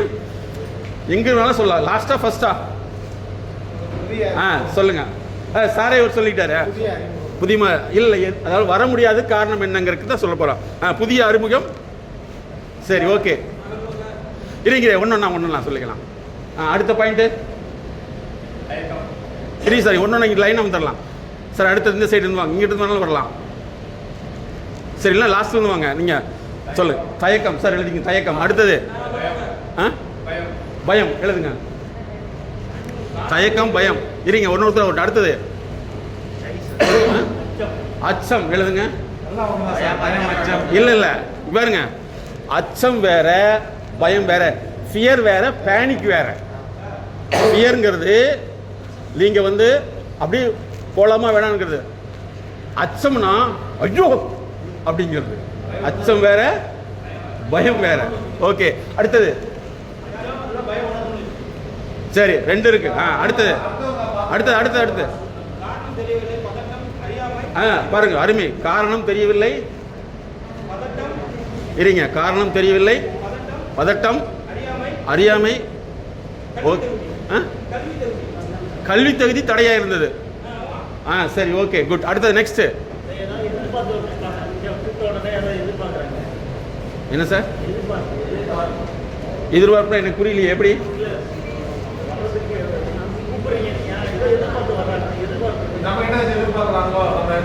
ஓ அப்படி. சரி ஓகே, அதை எழுதிங்க. ஒருத்தர லைனா வாங்க, நீங்க மாறி மாறி வரக்கூடாது. அடுத்து கூச்சம். இருங்க, கூச்சம், கேள்வி பயம். என்ன கேள்வி கேட்டுவாங்க? Very good. கேள்வி பயம். தன்னடக்கம். அடுத்தவங்க என்ன செய்றாங்கன்னு நம்ம பார்ப்போம். Very good. இது நம்ம குழந்தைகிட்ட, மகனே இது தன்னடக்கமா உட்கார்றா, மார்க் மட்டும் வாங்கிறாச்சுன்னா ஓட்டப்பந்தயத்துக்கு ஓடினா ஒடுக்கமா உட்கார்றா அப்படி சொல்லுவோமா? சொல்லவே மாட்டான். நமக்கு என்ன சொல்லுவோம்? ஓகே குட், தன்னடக்கம். அடுத்தது அடுத்தவங்க என்ன கேள்வி என்ன செய்ய போறாங்க நம்ம இங்க இருந்து பார்க்கிறது. ஓ வேடிக்கை பார்க்கலாம். வேடிக்கை பார்க்கலாம். வீண் நம்ப இதுக்கு வேடிக்கை மனநிலை, அதுக்கு பேர். அடுத்தது சார், இனிமேல் வந்து மனம்னு சொல்லக்கூடாது, அறிவுன்னு தான் சொல்லணும். என்ன சொல்லணும்? அறிவுன்னு தான் சொல்லணும். டாக்டர்கிட்ட போய் மூளைன்னு சொல்ல மாட்டாரு. மூளையில் ஒரு நரம்பு பிரச்சனை பாரு. அதே மாதிரி அறிவு பிரச்சனை தான், மனப்பிரச்சனை கிடையாது. ஓகே என்ன சார்? நிகழ்வதை கவனித்தல், அப்சர்வேஷன். நிகழ்வதை கவனிச்சுக்கலாம். ஓகே, அதனால தான் வந்து உலக லெவலில் வந்து மீடியா அதிகமாக போகிற காரணம்னா யாரும் நடிக்க விரும்ப மாட்டாங்க, நடிக்கிறத பார்க்க விரும்புவாங்க. புரியுதுங்களா? நடிக்கிறத பார்க்க விரும்புவாங்க. ஓகே, நிகழ்வதை கவனித்தல். அடுத்தது தேவையில்லை என்ற மனப்பான்மை. ஓகே குட், தேவையில்லைங்கிற மனப்பான்மை. அடுத்தது வேற நிறைய பேர் சொல்லவே இல்லை சார். நீங்க சொல்லுங்க சார். சார் இங்க பாருங்க, 5 பாயிண்ட் எழுதுங்க, கை தூக்குங்க. 5 பாயிண்ட். ஓகே, அதுக்கடுத்து 6, 7, 8, 9, 10. இவர் தான் சார் தான். இல்லை கிரேட் கிரேட். இருங்க கிரேட். ஏன் அப்படின்னா, நான் ஒரு கம்பெனியோட எம்டிக்கு பண்ணிட்டு இருக்கேன். அவர் வந்து ஒரு கம்பெனிக்கு ஆடிட்டிங் பண்ணது எவ்வளோமா? 360 கோடி பர் இயர். எவ்வளவு? 360 கோடி. இங்கே ஒரு ஃபோன் பண்ணால் நான் அமெரிக்காவில் இருக்கும்போது ஆப்பிரிங்க போகிறேன். அந்த கம்பெனிக்கு நாங்கள் தான் பண்ணுறோம். ஒரு முக்கியமான விஷயத்தை நீங்கள் தெரிஞ்சுக்கணும். பணக்காரர் யாருமே நீங்கள் சொல்கிற மாதிரி அதிர்ஷ்டக்காரர் கிடையாது, அறிவுக்காரர்கள் தான். அறிவை அதிகப்படுத்துறது தான் எங்களுடைய முக்கியமான நோக்கம். அறிவை அதிகப்படுத்தினீங்கன்னா நீங்களும் பெரிய ஆளாக மாறலாம். அதுக்கு உதாரணம் 10 பாயிண்ட் எழுதிட்டாரு. அதே மாதிரி நிறைய பேர் சொல்லியிருப்பீங்க, தெரிஞ்சிருக்கும், எழுதாமல் இருக்கலாம். ஸோ அந்த வகையில் எழுதின உங்களை பாராட்டுகிறோம். நீங்கள் படிங்க சார். படிங்க. அதை பார்த்து எழுதல, ஜென்ரலாக எழுத. இல்லை சொல்லவே இல்லை, இது அப்படி சொல்லுங்க. சரி, நான் பண்ணது பயம், பயம், குழப்பம். சரி இருங்க சார். பயத்துக்கு ஒன்று +1 போட்டுங்க சார். இங்கே +1 போட்டுங்க. குழப்பம், இருங்க குழப்பம். முடிவெடுப்பதில் தடுமாற்றம். Very good. முடிவெடுப்பதில் வெரி குட். அடுத்தது அடுத்தவங்க நம்மளை பார்ப்பாங்கன்னு ஒரு அடுத்தவங்க நம்மளை பார்ப்பாங்க, பார்த்துட்டு என்னமோ நினைப்பாங்க. அடுத்தவங்க என்ன நினைப்பாங்க? ஓகே. அடுத்த பாயிண்ட் 5வது பாயிண்ட் வெக்கம். வெக்கம், வெரி குட். வெக்கம் மாட்டாங்க. வெக்கம். அடுத்த பாயிண்ட் கூச்சம். கூச்சம். அதுக்கு அடுத்த பாயிண்ட் ஸ்டேஜ் ஃபியர், மேடை பயம். Stage fear, very good. முக்கியமான பாயிண்ட் இது. ரெண்டாவது புது இடம். புது இடம், வெரி குட். அடுத்த பாயிண்ட் பழக்கம் இல்லாதது. பழக்கம் இல்லை, வெரி குட். ஓகேவா. அடுத்தது அனுபவம் இல்லாதது. அனுபவம் இல்லை. ஓகேவா. அடுத்தது 11வது பாயிண்ட் எழுதியிருக்கான், வெளிப்படுத்த முடியாமை. Very good. எக்ஸ்பிரஸ் பண்ண முடியல, வெளிப்படுத்த முடியாமை. வெரி குட், அருமையான பாயிண்ட், வெரி குட். அடுத்தது 11 பாயிண்ட் எழுதியிருக்கான். 11 பாயிண்ட், வெரி நைஸ். கிளாப் பண்ணுங்க. வேற யாராவது சொல்றீங்களா? சரி, ஓகே. இனிமேல் வந்து இந்த எம்எஸ்கே ப்ரோக்ராமுக்கு முன்னாடி யார் உங்கள் கஸ்டமராக இருந்தாலும் சரி, உங்கள் கூட ஆர்டிஸ்டாக இருந்தாலும் சரி, நீங்கள் இத்தனை பிரச்சனை அவங்களுக்கு இருக்குதுன்னு நினச்சிக்கணும். என்ன செஞ்சுக்கணும்? இத்தனை பிரச்சனை அவங்களுக்கு இருக்குது. இப்போ நீங்கள் வந்து யார் மேலே கோபம் வந்திருக்குதா? என்ன கேட்டுகிட்டே இருக்கேன், சொல்ல மாட்டேங்கிறான். வந்திருக்குதா சார்? கை தூக்குங்க. வந்திருக்குதா? எவ்வளோ சொன்னாலும் புரிஞ்சுக்கவே மாட்டேங்கிறேன். வருதா? வருது. ஓகே. அதுக்கடுத்து வந்து இவங்களை வச்சு என்ன செய்யறது தோணுதா? புரியாமலே இருக்குது. சரி, இப்போ நீங்கள் ஏதாவது சொன்னீங்க. நீங்கள் எத்தனை ஒரு 5 பாயிண்ட் எழுதுனீங்களா? யாரு? என்ன செய்யணும், என்ன செய்யணும் தெரியல. ஓகே, நோட் பண்ணிங்க சார். தெரியவில்லைன்னா இல்லை இல்லை, முடிவெடுத்தல் வேற, செய்யறது சரி, முடிவெடுக்கிறது வேற, என்ன செய்யலன்னு தெரியவில்லை. அடுத்ததுமா பயம். பயத்தில் +1 போட்டுங்க. அடுத்தது அறியாமை. அறியாமை ப்ளஸ் இருக்குங்களா சார்? அறியாமை ஒன்று போட்டுங்க. அறியாமை எங்கேயாவது கண்டுபிடிங்க. அறியாமை இருக்கா? இல்லை சார். போடுங்க அறியாமை. நீங்கள் வாத்தியாராக இருந்திருப்பீங்களோ? எழுது நல்லா எழுதுறீங்க. சரி, அறியாமை. அடுத்ததுமா பதட்டம். ப்ளஸ் இங்கே இருக்கா? பதட்டம் இங்கே இருக்கா? எழுதிங்க சார், பதட்டம். சரி, அப்புறமா அடுத்தவங்க என்ன நினைப்பாங்க? நோட் பண்ணிங்க சார். அடுத்தவர்கள் என்ன நினைப்பாங்களோ அது நான் ஒரு பாயிண்ட் எழுதி வச்சிருந்தேன். சரி. அடுத்தவங்க என்ன நினைப்பாங்களோ நினைச்சிட்டு இருக்கிறது. உங்களுக்கு யாரு மேலே அதிகமாக கோபம் வருது அவங்க லிஸ்ட்டை போடுங்க. உங்கள் கூட ஒர்க் பண்ணுறவங்களா இருக்கலாம், அல்லது உங்கள் வீட்டில் உள்ளவங்களா இருக்கலாம், அல்லது உங்கள் ஃப்ரெண்டாக இருக்கலாம், அல்லது உங்களுக்கு மேலே உள்ளவங்களா இருக்கலாம். யார் மேலே கோபம் அதிகமாக தான் எழுதுங்க. லிஸ்ட் போடுங்க பார்க்கலாம். நீங்கள் எங்கிட்ட சொல்ல வேண்டாம், லிஸ்ட்டு உங்களுக்கு தெரிஞ்ச மாதிரி போடுங்க. யார் மேலே கோபம் இருதோ. ஏன்னா இந்த ப்ரோக்ராம் பின்னாடி நீங்கள் புதுசாக உங்கள் கண்ணே புதுசாக மாறிடணும் சார்.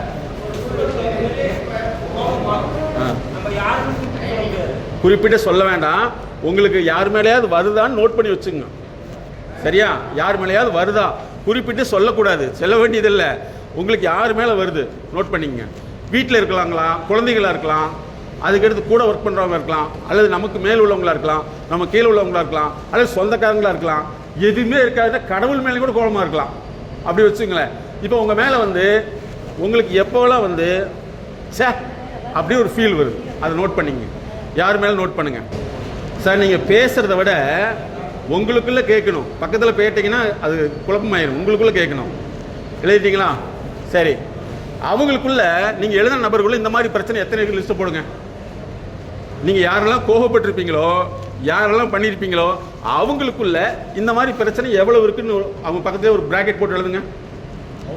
அவங்களுக்கு இப்போ ஒருத்தர் மேலே கோவப்படுவோம், அல்லது ஒருத்தர் மேலே டென்ஷன் ஆகும், ஒருத்தரை வந்து நம்ம கோபத்தில் என்னமோ பேசுவோம். அப்படி பார்க்குற அந்த நபரை எழுதிட்டு அந்த நபரில் இந்த மாதிரி பிரச்சனை எவ்வளோ இருக்குன்னு எழுதுங்க சார். நீங்கள் வந்து சந்தேகம் இருந்தால் எங்ககிட்ட கேளுங்க, பக்கத்தில் கேட்டிங்கன்னா எழுதிட்டீங்களா சார்? சார் இங்கே பாருங்கள், இப்போ உண்மையிலேயே எழுத தெரியாமல் இருந்தால் பரவாயில்ல, ஆனால் எழுத தெரிஞ்சிருந்து எழுத முடியலைன்னா தெரிஞ்சதுக்கும் எழுதுறதுக்கு இடையில ஒரு கேப் இருக்குது பார்த்தீங்களா, அந்த இடத்துல என்ன நடக்குது அதுதான் வந்து மிகப்பெரிய இஷ்யூவாக உங்களுக்கு மாறும்.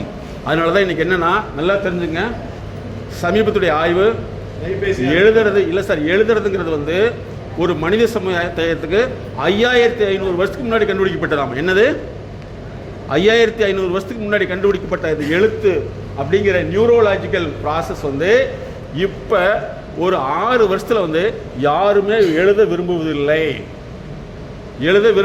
எழுத தெரிய மாட்டேங்குது. அதனுடைய விளைவு தான் கவர்மெண்ட் எல்லா நாட்டிலும் என்ன பண்ணுதுன்னா, டாக்டரை வந்து எழுத சொல்ல மாட்டேங்குது, நீ டைப் பண்ணி கொடுன்னு சொல்லுது. ஏன்னா அந்த எழுத்தை பார்த்து எழுதுனவுக்கும் புரியல, படிக்கிற ஆளுக்கும் புரியல, சாப்பிட்ட ஆளுக்கும் புரியாமல் போயிடுறாரு. சரியா? அதனால் எழுத்துங்கிறது வந்து நீங்கள் நினைக்கிற மாதிரி கிடையாது. எழுத்தில் வந்து நிறையா ப்ராசஸ் இருக்குது. உங்களுக்குள்ள பிரச்சனை தான் இப்போ இருக்கிற சந்ததிகளுக்கு இருக்குதுன்னு நீங்கள் தெரிஞ்சுக்கணும். இப்போ எழுதிட்டீங்களா? நீங்கள் யார் மேலே கோபம் வருதோ அந்த நபர்கிட்ட எத்தனை பிரச்சனை இருக்குன்னு சொல்லி எழுதிட்டீங்களா? உதாரணத்துக்கு ஒன்று சொல்லுங்க பார்க்கலாம். சார் நான் இவர் பேர் சொல்ல வேண்டாம், இவர் மேலே இவரை பார்த்தேன், இவருக்கு இவ்வளோ பிரச்சனை இருக்குன்னு யாராவது சொல்லுங்கள். அவர் பேர் சொல்ல வேண்டாம், அந்த ஒரு நபர் சம் எக்ஸஸ், இந்த எக்ஸ் மேலே எனக்கு கோபம் வந்துச்சு, ஆனால் அவருக்கு இவ்வளோ பிரச்சனை இருக்குன்னு நீங்கள் தெரிஞ்சுக்கிட்டேன் அப்படின்னு யாராவது சொல்லுங்க பார்க்கலாம். சரி, ஓகே.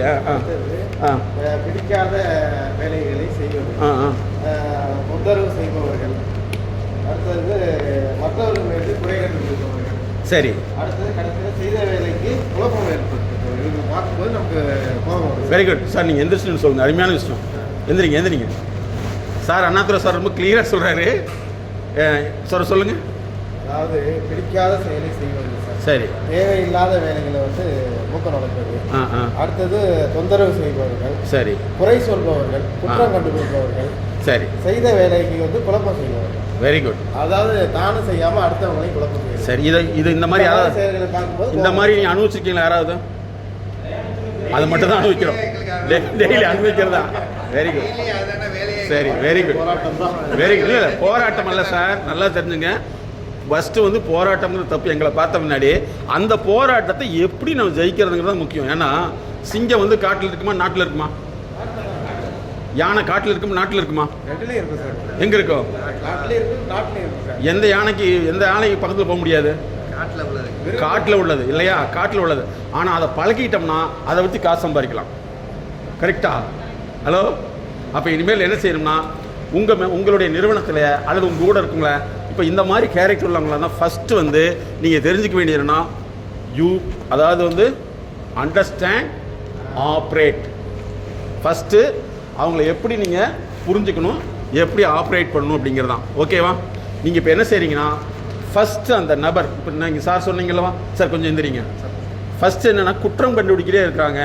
இந்த குற்றம் கண்டுபிடிக்கக்கூடிய நபரை நீங்கள் பார்த்தீங்கன்னா அவருக்கு இருக்கிற வியாதிக்கு பேர் அங்கீகாரமின்மை. நோட் பண்ணிங்க. யாரெல்லாம் குற்றம் கண்டுபிடிக்கிறாங்களோ அவங்களுக்கு என்னது? அங்கீகாரமின்மை. என்ன அங்கீகாரமின்மைனா அவர் வந்து விளக்கி சொல்ல தெரியாத அங்கீகாரமின்மை. சார் அவரை நீங்கள் பார்த்தீங்கன்னா அவருக்கு தெரியும், விளக்கி சொல்ல தெரியாது. இன்னொன்று வந்து அந்த மாதிரி நபர்கள் என்ன செய்வாங்கன்னா தன்னுடைய பிளானை மட்டும் எக்ஸிக்யூட் பண்ண தெரிவாங்களே தவிர அடுத்தவங்களை டிமாண்டுன்னு தெரியாது. அப்போ இந்த மனிதர்கள் வந்து நீங்கள் எப்படி கையாளணும்னா ஃபஸ்ட்டு வந்து அவங்கள புரிஞ்சுக்கணும். அவங்ககிட்ட ஃபஸ்ட்டு நீங்கள் இவ்வளோ பிரச்சனை இருக்குன்னு தெரிஞ்சுட்டு அவங்கள கூப்பிட்டு ஒரு 10 நிமிஷம் ஆச்சு சாதாரணமாக உட்கார வச்சு அல்லது நிறுத்திக்க வச்சு ஏதாவது வந்து அப்ரிஷியேட் பண்ணிங்கன்னா அந்த ப்ராப்ளம் சால்வ் ஆயிடும். அதுக்கு மேலே அவங்க பண்ணலைன்னா நீங்கள் என்னை கான்டாக்ட் பண்ணுங்கள். சார் உங்களுக்கு நான் இன்னொரு முக்கியமான ஆஃபர் தர்றேன். ஒரு 1 மந்த்துக்கு வந்து இந்த இண்டஸ்ட்ரியல் ப்ராப்ளம் எது இருந்தாலும் நீங்கள் ஆன்லைன் கன்சல்டிங் எடுத்துக்கலாம். ஓகே, புரியுதுங்களா? சரி, ஃபஸ்ட்டு இதை செய்யணும் சார். Thank you Annadurai sir. அப்போ இனிமேல் என்ன செய்யணும்னு சொன்னால் இவ்வளோ பிரச்சனை இருக்கிற நபரை வந்து நீங்கள் இனிமேல் பார்த்தது எதிரியாக பார்த்துருக்கலாம், ஆனால் உண்மையில் எதிரி கிடையாது, அவங்களுக்கு இயலாமை. நோட் பண்ணிங்க. எதிரி அப்படிங்கிறதுக்கு பதிலாக என்னது? இயலாமை. எதிரிங்கிற பதிலாக இயலாமை. ஓகேங்களா?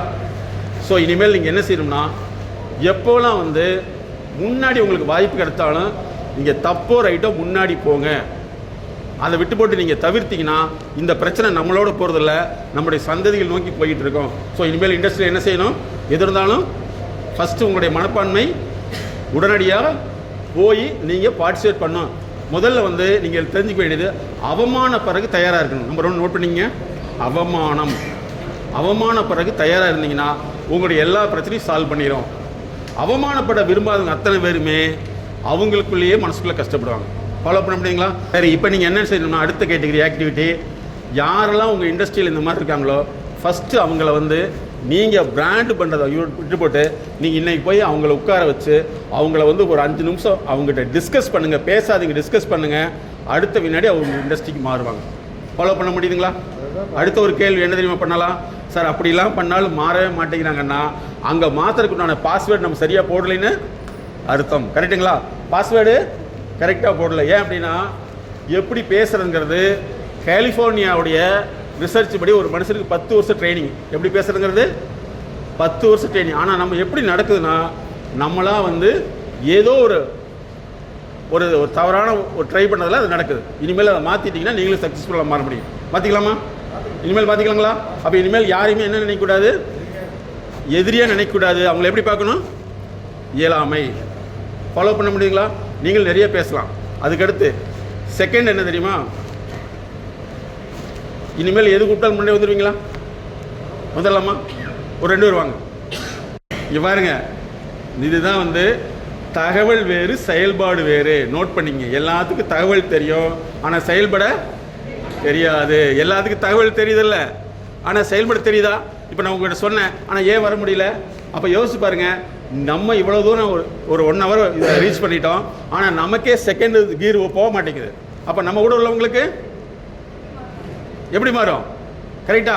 அப்போ இனிமேல் என்ன செய்யணும்னா நீங்கள் ஒரு தடவை சொன்னால் அவங்க கேட்டுட்டாங்கன்னா அவங்க உங்கள் இண்டஸ்ட்ரியில் இருக்க மாட்டாங்க.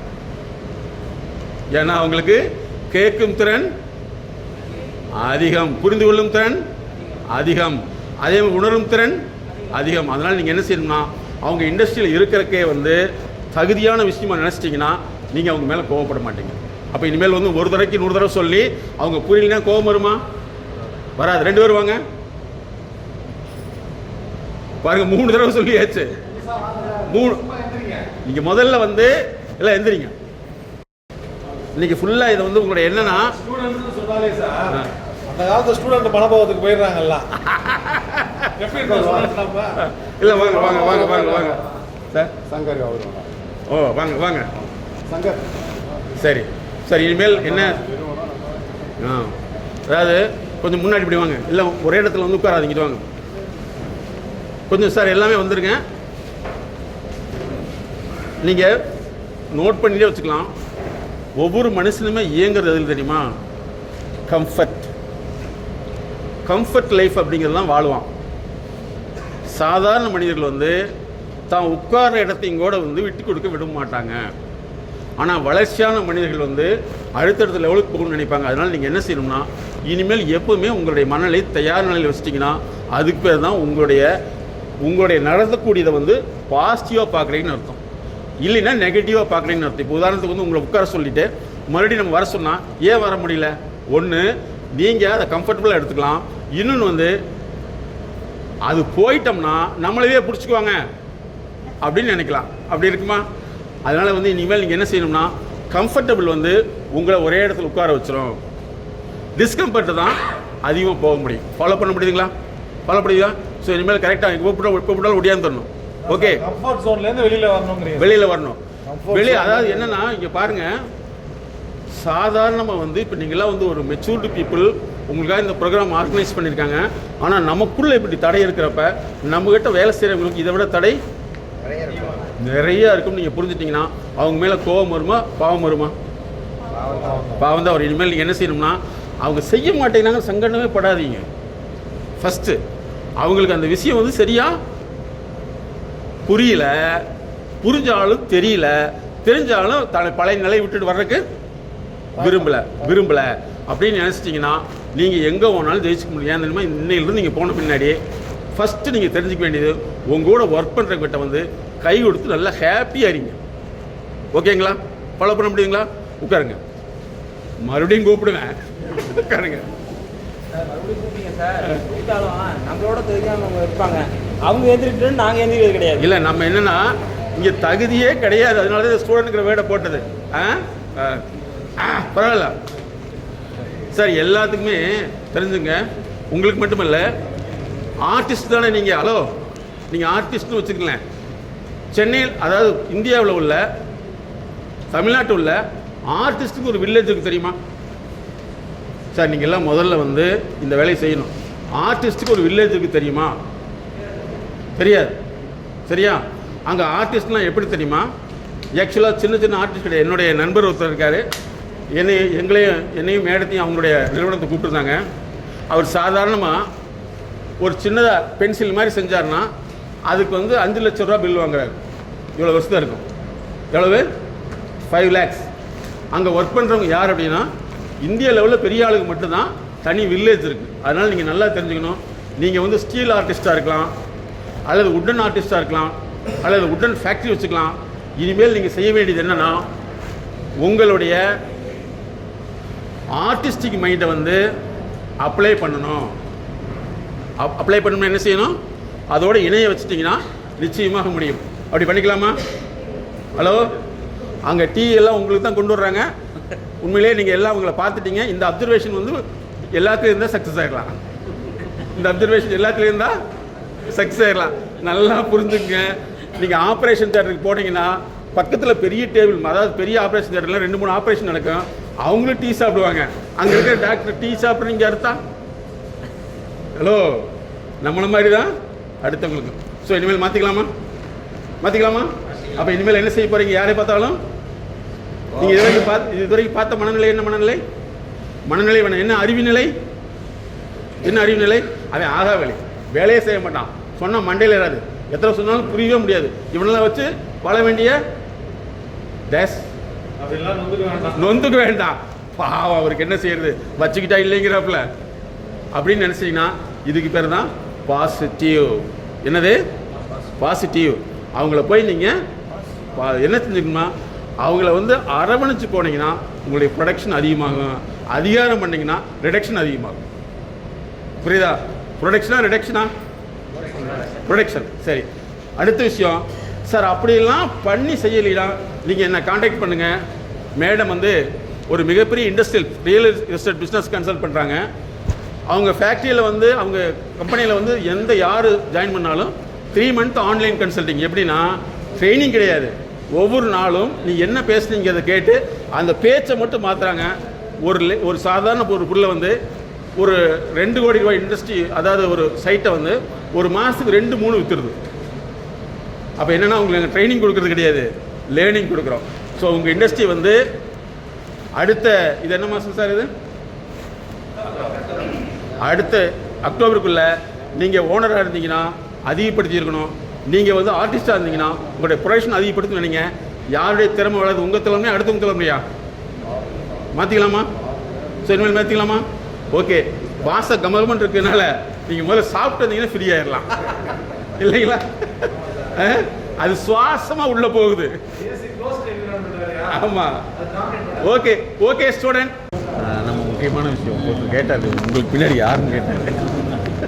அது வாழ்க்கையை மறக்கவே முடியாது சார். அந்தளவுக்கு கரெக்ட். ஷியாம் சுந்தர் நேற்று கூட சொன்னேன்லம்மா சார், ஷியாம் தான் சொல்லிட்டு.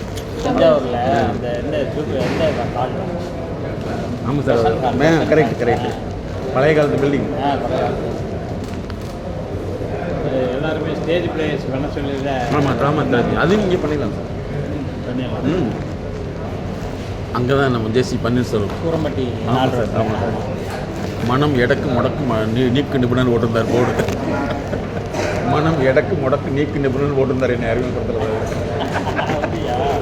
போர்டில் ஃப்ளெக்ஸே வச்சுருந்தார். ஒரு சார் நீங்கள் 2 மிக்ஸ் பண்ணீங்கன்னா வேணாம். மார்க்கெட்டிங்கு அண்ட் ட்ரேடிங், இது 3க்கு தனியாக. அது 3 வந்து நம்ம ஸ்டாஃப் வச்சு பண்ணிக்கோம். அது பண்ணிக்கலாம். நம்ம ஸ்டாஃப் இதெல்லாம் நமக்கு ரொம்ப அவசியம் சார். நீங்கள் சொல்கிற மாதிரி ஒருத்தர் வந்து நீங்கள் சேல்ஸ்மேன் போகிறதே கடுப்பாக இருக்கும். அப்படிங்கல நம்ம மேனேஜ்மெண்ட்டுக்கு எவ்வளோ அழுத்தம் இருக்கும், லேபருக்கு எவ்வளோ அழுத்தம் இருக்கும், ரா மெட்டீரியல் வாங்குறது எவ்வளோ அழுத்தம் இருக்கும். ஒரு லேபருக்கு இன்னைக்கு அடிப்படையாக பேசிக்காக சலுகைகள் செய்யறதுக்கு அடிப்படையாக நம்ம என்ன தேவை? பொருளாதாரம். கரெக்ட். பொருளாதாரத்தை நம்ம எப்படி வலுப்படுத்துறது? வலுப்படுத்தினா சங்கம் நல்லா இருக்கும், ஊழியர் நல்லா இருக்கும். 2007 ஒரு ப்ரோக்ராம் திருச்சியில் பண்ணேன். இது அருமையான ப்ரோக்ராம் சார். 1 மணி நேரத்திலே நல்லா அவங்களோட மன ரிலாக்ஸ், நம்ம பிள்ளைகளை எப்படி வளர்க்குறது, வீட்டில் எப்படி வளர்க்குறது. உண்மையில்லை சார், உண்மையில்லை. இப்போ இந்த நான் 4 கான்செப்ட் சொன்னேன் பார்த்தீங்கன்னா, அதை நான் ஒரு செக்ரட்டரியாக இருந்து எப்படி ஃபேஸ் பண்ணுறேங்கிறத நான் சொன்னீங்க, அதை தெளிவுபடுத்திக்கலாம். அது 2 பாயிண்ட் வாழ்க்கைனா என்னங்கிறது நீங்கள் சொன்னீங்க பாருங்கள். 10க்கும் பிறப்புக்கும் இறப்புக்கும் இடையில இருந்தது தான் வாழ்க்கை. இதில் நிறைய பேருக்கு இப்போ தான் புரிஞ்சுருக்கோம். அப்போ நீங்கள் என்ன சார் ஓனர் தனியாக பண்ணுறீங்க சார்? அந்த ஓனர் தனியாக பண்ணுங்க சார். கரெக்ட். இதெல்லாம் இருக்குது பாருங்க. இதெல்லாம் இருந்தாலும் உங்களுக்கு பிள்ளைங்க நம்ம ஹோட்டலாக கான்ஃபிடன்ஸ். ஸ்டோர் மேனேஜரே வேணாம், எங்கள் ஆல் ஸ்டாஃப் சார் 100 பேர் இருக்காங்க சார். இதில் 10 பேர் தான் வந்திருக்காங்க. நீங்கள் இப்படி எனக்கு பிரிச்சிருங்க. எனக்கு என்னென்னா, உங்கள் ஓனருக்கு நாங்கள் பண்ணுறது என்னென்னா பிஸ்னஸ் டெவலப் பண்ணுறது, உங்கள் ஸ்டாஃப் பண்ணுறது எப்படின்னா சேல்ஸ் டெவலப் பண்ணுறது. எனக்கு அதை ஓனருக்கு நான் பண்ணுறது அவங்களுக்கு பண்ண முடியாது. பண்ணிடுவோம். All student please. நம்ம வாழ்க்கைக்கு தேவையான நம்ம ஒரு மைண்ட் செட்டை எப்படி கொண்டு போகணும், அது எந்த தொழிலாக இருந்தாலும் சரி. சரிங்களா? நீங்கள் ஸ்டீல் பண்ணுறவங்களும் இருப்பீங்க, உட்டன் பண்ணுறவங்களும் இருப்பாங்க, ஷோரூமில் வந்து சேல்ஸ் பண்ணுறவங்களும் இருப்பாங்க. எல்லாருக்கும் ஒரு மன அழுத்தம் இருக்கும், அவங்களுக்கு ஒரு டார்கெட் இருக்கும். ஸோ ஒரு சின்ன கேப்பு, ஒரு சின்ன ரிலாக்ஸேஷன் இருந்து நம்ம மனநிலையை கொஞ்சம் மாற்றிக்கிறதுக்கான ப்ரோக்ராம் தான் இந்த ப்ரோக்ராம் நம்ம வந்து ஏற்பாடு பண்ணியிருக்கோம். சரிங்களா? நீங்கள் இப்போ ஒரு சின்ன மாற்றம் இருக்குதுன்னு சொல்கிறீங்க இல்லையா, அதுதான் தேவை. அந்த ஒரு தேவைக்காக நம்ம பண்ணியிருக்கிறோம். இன்னும் நிறைய செஷன், இன்னும் நிறைய பாயிண்ட் சார் சொல்ல வேண்டியிருக்கு. அப்போ சாயந்தரம் நீங்கள் ஃபீட்பேக்கை சொல்லுங்கள். காலையில் நான் வரும்போது எப்படி இருந்தேன், இப்போ ஈவினிங் வந்து போகும்பொழுது எப்படி இருக்கிறேன்னு ஒவ்வொருத்தங்களும் நீங்கள் சொல்லணும். Before MSK, after MSK. Before MSK, after MSK. சரிங்களா? கிமு கிபி மாதிரி பிஃபோர் எம்எஸ்கே, ஆஃப்டர் எம்எஸ்கே எப்படி இருக்குன்னு நீங்கள் சொல்லணும்.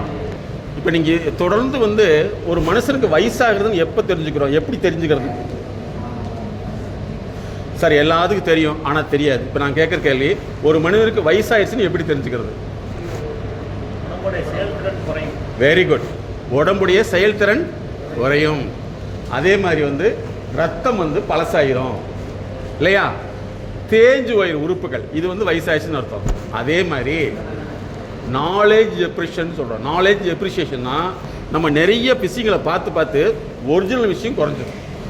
அதை மாற்றி அமைக்கிறதுக்கு நல்லா ஞாபகத்தில் வச்சுங்க, மருத்துவத்துறை இருக்குல்லவா, நீங்கள் பார்க்குற டாக்டர்ஸு அவங்க 3 மாதத்துக்கு இருக்கா தன்னுடைய நாலேஜை ரெனோவேட் பண்ணுவாங்க. அதுக்கு எங்களை மாதிரி ப்ரொஃபஷனல் அவங்க கூட ஒர்க் பண்ணுவாங்க, நாலேஜை ரெனோவேட் பண்ணுறதுக்கு. இப்போ எவல்யூஷன் கேள்விப்பட்டிருப்பீங்களா? அறிவு பரிமாற்றம், பரிணாம வளர்ச்சி. நம்ம அறிவு பரிணாம வளர்ச்சி வந்திருக்குதா? வரவே இல்லை. இந்த ப்ரோக்ராம்ங்கிறது வந்து உங்களை புது ரத்தத்தை பார்த்துற மாதிரி புது அறிவை உண்டாக்குறது, புதிய பார்வையை உண்டாக்குறது தான். நல்லா ஞாபகத்தில் வச்சுங்க.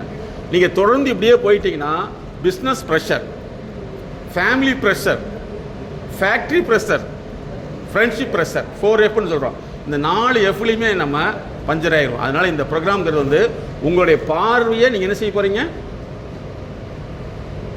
மாற்றி பார்க்க போகிறீங்க. செகண்ட் வந்து உங்கள் பழைய அறிவை என்ன செய்ய போகிறோம், புதுப்பிக்க போகிறோம். சரிங்களா?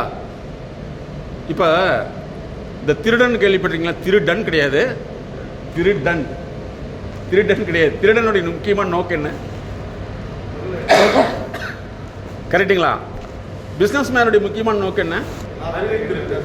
இல்லை பாருங்க, ரெண்டுமே ரிசல்ட் ஒன்று தான், ஆனால் செயல்முறை வேற. திருடனை வந்து பொருளை தான் எடுக்கிறான், பிஸ்னஸ் மேன் பொருளை தான் எடுக்கிறான். ஆனால் வித்தியாசம் இருக்குது. இது வந்து நேர்மையான முறை இல்லைங்களா? இது வளர்ச்சி சார்ந்த முறை. அதே மாதிரி தான் நம்முடைய செயல்முறை வந்து நேர்மையான முறையில் மாற்றிட்டிங்கன்னா நிச்சயமாக உங்கள் உடல் அழுத்தம் குறையணும். ரெண்டாவது, நான் உங்கள்கிட்ட கேட்குற கேள்வி, இந்த ப்ரோக்ராம்ங்கிறது வந்து உங்களுடைய ஹெல்த்து, வெல்த்து, ஃபேமிலி இதெல்லாம் டெவலப் பண்ணுறது தான். ஓகே, ஃபாலோ பண்ண முடியுங்களா? அப்போ இனிமேல் வந்து உங்களுடைய பார்வை பழைய அறிவாக இருக்கணும், புதிய அறிவாக மாறணுமா? புதிய அறிவாக மாறணும். உங்களுக்குள்ள வந்து ஒரு விஷயம் செய்ய முடியலைன்னா, செய்ய முடியலைங்கிறது காரணமா, செய்ய தெரியலைங்கிறது காரணமா? செய்ய தெரியலைங்கிறது தான் காரணம். சரிங்களா? அப்போ வந்து உலகம் வந்து எப்போவுமே அப்படியே இருக்குது, அதை நம்ம மாற்றிக்கிட்டே இருக்கோம். சரிங்களா? அப்போ இனிமேல் என்ன செய்யணும்னா, பழைய வாழ்க்கையில் வாழ்கிறத விட புது வாழ்க்கையை மாற்றுறதுக்கு தான் லைஃப் ரெனோவேஷன் ப்ரோக்ராம். ஒரு இண்டஸ்ட்ரி இருக்குது, அந்த இண்டஸ்ட்ரியை வந்து நம்ம புதுப்பிக்கிறோம். அதே மாதிரி நம்மளுடைய இன்ட்ரெஸ்ட்டை புதுப்பிக்க போகிறோம். ஃபாலோ பண்ண முடியுங்களா? அப்போ இனிமேல் என்ன செய்யணும், எதுலேயுமே வந்து நல்லா ஞாபகத்தில் வச்சுக்கணும். நம்ம பழைய அறிவை விட்டு மாற்றலைன்னா நம்ம பழைய மனுஷனாக மாறிடும். சரிங்களா? ஒரு சின்ன எக்ஸாம்பிள் சொல்கிறேன். சினிமா நடிகர்களுக்கெல்லாம் எவ்வளோ வயசாயிடுச்சு, ஆனால் அவங்க வந்து என்ன செய்கிறாங்க, இளமையாக தானே காமிச்சிட்டே இருக்காங்க. ஏன் அப்படின்னா அவங்களை இயக்கிற ஆள்கள் அந்த மாதிரி. அது மாதிரி உங்களுக்குள்ள ஒரு இயக்கம் தேவைங்கிறத இந்த ப்ரோக்ராம். மற்றபடி வந்து நம்மளை வந்து மாற்றிக்க தடை ஏற்படையில் எப்படி வந்து கைகால் வரலின்னு சொல்கிறோமோ அதே மாதிரி நம்ம அறிவு வரலினா நம்ம பழைய இடத்துல நின்றுட்டுருப்போம். பழைய இடத்துல இனிமேல் மாற்றிக்கலாமா? Are you change? ஸோ இனிமேல் எது இருந்தாலும் நீங்கள் முன்னாடி வர போகிறீங்க. ஓகே, இப்போ மேடம் வந்து அடுத்து இந்த ஒர்க் பிளேஸில் என்ன நடக்குதுங்கிறத கேட்பாங்க. நீங்கள் லாஸ்ட்டாக வந்து நீங்கள் நிறைய உங்களுக்கு கொஸ்டினிங் டைம் கொடுப்போம். அந்த டயத்தில் வந்து நீங்கள் நிறைய கேள்விகளை கேட்கலாம். ஒன்று என்னென்னா, நீங்கள் இதுக்கு பின்னாடி இந்த ப்ரோக்ராமுக்கு பின்னாடி போகல புது மனிதனாக புது பார்வையாக பார்க்கணும். ஃபாலோ பண்ண முடியுங்களா? பண்ணிக்கலாம் அல்லவா? ஓகே, இப்போ மேடம் வந்து மேடத்தை பற்றி ஒரு தகவல் சொல்கிறேன், கேட்டுங்க. இவங்க உலகத்திலேயே ஃபஸ்ட் எய்டு கேள்விப்பட்டிருக்கீங்களா? ஃபஸ்ட் எய்டு அதே மாதிரி உலகத்தில் முதலாக உலகமே வந்து 2016 தான் ஒரு மனுஷனுக்கு உளவியல் முதலுதவி தேவை, குடும்ப பிரச்சனை, பிஸ்னஸ் ப்ராப்ளம்னா அவனுக்கு வந்து முதலுதவி தேவைங்கிறத வந்து உலகத்தில் 2014 தான் ஆரம்பித்தாங்க உலக லெவலில். ஆனால் 2015 மேடம் வந்து உளவியல் முதலுதவின்னு முதல் ஸ்டார்ட் பண்ண இவங்க தான். கைதட்ட மாட்டீங்களா? அது எதுக்குன்னா, பெண் குழந்தைகள் இந்த உலகத்தில் எந்த பகுதியில் அவங்க கஷ்டப்பட்டாலும் ஃபஸ்ட்டு கன்சல்டேஷன் ஃப்ரீயாக கொடுத்துருவாங்க. இம்மிடியேட்டாக அதுக்கு வந்து ஜஸ்ட் டயல் கேள்விப்பட்டிருக்கீங்களா? அதே மாதிரி ஜஸ்ட் கால்னு வச்சுருக்காங்க. ஸோ அது மாதிரி பெண்கள் சார்ந்து நிறைய சேவைகள் பண்ணிகிட்டு இருக்காங்க. இவங்க வந்து பல ஸ்டூடெண்ட்டுடைய லைஃப்பை வந்து ஸ்டேட் லெவலில் கொண்டு வந்திருக்காங்க. இவங்களுடைய ஸ்டூடெண்ட்லாம் பார்த்தீங்கன்னா சாதாரணமாக படிச்சுட்டு இருந்தவங்களை வந்து 4 சென்டம் எடுத்து இந்தியாவில் மிகப்பெரிய கல்லூரியில் வெறும் 7000 ரூபாய் படிக்கிறவங்க கொண்டு வந்திருக்காங்க. ஸோ ஒரு மிகப்பெரிய சாதனை பண்ணிகிட்டு இருக்காங்க. இவங்க வந்து இண்டஸ்ட்ரியலுக்கும் பண்ணிகிட்டு இருக்காங்க. ஸோ இண்டஸ்ட்ரியில் வந்து என்னென்ன ப்ராப்ளம் இருக்குது, ஒர்க் பிளேஸில் இருக்குது, அவங்களுடைய ஒரு பெண்ணுங்கிற முறையில் ஒரு பெண்ணுடைய பார்வையில் உங்களுக்கு சொல்லுவாங்க. நீங்களும் ஈஸியாக புரிஞ்சுக்கலாம். இப்போ மேடம் வந்து உங்களோட அடுத்த செஷன்